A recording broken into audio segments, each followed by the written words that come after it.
మనము కొన్ని ఎకరాల భూముల్ని సేకరించాము. దానికి ప్రతి గవర్నమెంట్ మెడికల్ కాలేజ్కి సంబంధించి ఒక్కొక్క మెడికల్ కాలేజ్కి మనము 500 కోట్లు బడ్జెట్ని మనం కేటాయించుకున్నాము. ఇంత కేటాయించి ఆల్రెడీ ఈ ల్యాండ్ కొంత ప్రభుత్వ ల్యాండ్, కొంత మనము అక్వైర్ చేసినటువంటి ల్యాండ్ పెద్ద ఎత్తున ఖర్చు చేసి ఈ ల్యాండ్ మనం లే చేసినటువంటి ఇన్ఫ్రాస్ట్రక్చర్ ఫెసిలిటీసు, మనం చేసినటువంటి రిక్రూట్మెంట్స్ ఇవన్నీ ఇలా ఉండగా దీన్నంతా కూడా చాలా చవక్కి ఈ ప్రైవేట్ వాళ్లకు అమ్ముకుంటూ ఒక వ్యాపారం చేస్తూ ఒక స్కామ్కి తెరలేపారు ఈ కూటమి ప్రభుత్వం. ఖచ్చితంగా ఇది స్కామే. ఇన్ని ఫెసిలిటీస్ మనం క్రియేట్ చేశాక ఏం అవసరం వచ్చింది ఈరోజు మనం ప్రైవేటైజేషన్ పద్ధతికి వెళ్ళి గవర్నమెంట్ కాలేజెస్ని మనం ఈ మెడికల్ కాలేజ్ని మనం ఎందుకు చంపుతున్నాము? ఇంతమంది హోప్ని ఎందుకు చంపేస్తున్నాము? ఉచితంగా ఇంతమంది ప్రజలకు మనము అందజేయాల్సినటువంటి ఫ్రీ వైద్యాన్ని ఎందుకు మనము ఈరోజు ఒక బిజినెస్ మోడల్లో చూపిస్తున్నాము? అంటే పేదవాడి ఆరోగ్యం పట్ల ఏ మాత్రం కూడా బాధ్యత లేని ప్రభుత్వంగా ఈరోజు కూటమి ప్రభుత్వం వైద్య ఆరోగ్య రంగంలో వ్యవహరిస్తుందని స్పష్టమవుతుంది. ఇదేదో మేమంటుంది కాదు. మీరు వచ్చి గ్రౌండ్లోకి వచ్చి చూడండి. ఈ రాష్ట్ర ప్రజల్లోకి మీరు వచ్చి చూడండి. ఈ రాష్ట్ర ప్రజలు చెప్తారు మీకు. ఈ విధంగా వెళ్తా ఉన్నారు. ఖచ్చితంగా మేము చెప్తా ఉన్నాం, ప్రజల పక్షాన వైఎస్ఆర్ కాంగ్రెస్ పార్టీ డిమాండ్ చేస్తూ ఉంది.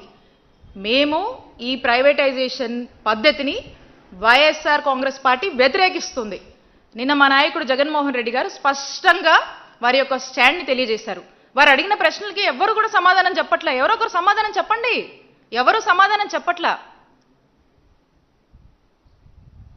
ఖచ్చితంగా మేము చెప్తా ఉన్నాము, మా నాయకుడు చెప్పారు, వైఎస్ఆర్ కాంగ్రెస్ పార్టీ మా స్టాండ్ ఇదే.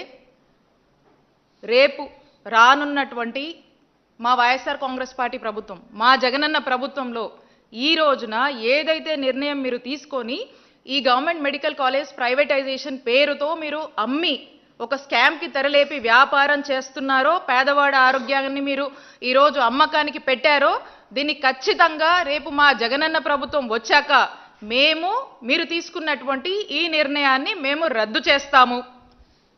దీన్ని రద్దు చేస్తాము. మళ్ళా ఈ గవర్నమెంట్ మెడికల్ కాలేజ్ అన్నీ కూడా తిరిగి గవర్నమెంట్లోనే కొనసాగిస్తూ పేద ప్రజలకు ఉచిత వైద్యాన్ని అందజేస్తామని చెప్పి మా నాయకుడు చెప్పాడు. ఈరోజు నేను కూడా చెప్తా ఉన్నాం, మేమందరం కూడా చెప్తా ఉన్నాం.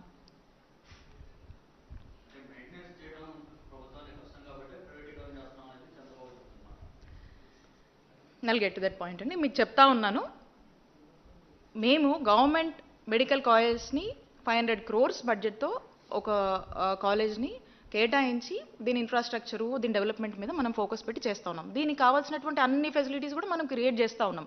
ఫర్దర్ దీని సస్టైనబిలిటీ కోసం మనము కొంత ఇందాక చెప్పినట్టుగా ఒక 50% వచ్చేసి ఫ్రీ సీట్స్ ఇస్తున్నాము. ఒక 50% మీద మనం ఒక fee structure, certain fee structure అన్ని ఆలోచించి ఈ నిర్ణయం తీసుకోవడం జరిగింది. సో దట్ వీళ్ళ యొక్క డిపెండెన్సీ అనేది ఎవరి మీద ఉండకుండా వీళ్ళు సెల్ఫ్గా సస్టైన్ అవుతూ ఎక్కడ కూడా అంతరాయం రాకుండా నడిపేందుకు ఈ యొక్క ఆలోచన చేయడం జరిగిందనేది స్పష్టం చేస్తూ ఉన్నాం. అన్నీ ఆలోచించే నిర్ణయం తీసుకున్నాము. మరి ఈ రోజున వీళ్ళు ఇదంతా కూడా ప్రైవేట్ వాళ్ళకి కట్టగట్టి వాళ్ళకి అప్పచెప్పి దీన్ని అమ్ముతూ వాళ్ళేదో ఒక సొమ్ము చేసుకుంటూ ఈరోజు ప్రజల్ని గాలికి వదిలేసినటువంటి పరిస్థితి, ఒక స్కామ్కి తెరలేపారు. అలానే మనం చూసినట్టయితే ఆరోగ్యశ్రీ గురించి, ఈ ఆరోగ్యశ్రీ ప్రోగ్రాం ఎవరు ఇంట్రడ్యూస్ చేశారు, ఈ ఆరోగ్యశ్రీ పథకం ఎవరు తీసుకొచ్చారని నేను ప్రత్యేకించి చెప్పనవసరం లేదు. ఆరోగ్యశ్రీ ఎంతోమంది లక్షల మంది పేద ప్రజల ప్రాణాలు కాపాడడానికి ఆనాడు ఆ దివంగత మహానేత డాక్టర్ వైఎస్ రాజశేఖర రెడ్డి గారు ఈ పథకాన్ని ప్రవేశపెట్టి ఎంతో మందిని బ్రతికించారు, ఆదుకున్నారు, ఈ రాష్ట్ర ప్రజల్ని కాపాడారు. ఇలాంటి ఒక గొప్ప పథకం దేశానికే ఆదర్శంగా నిలిచింది.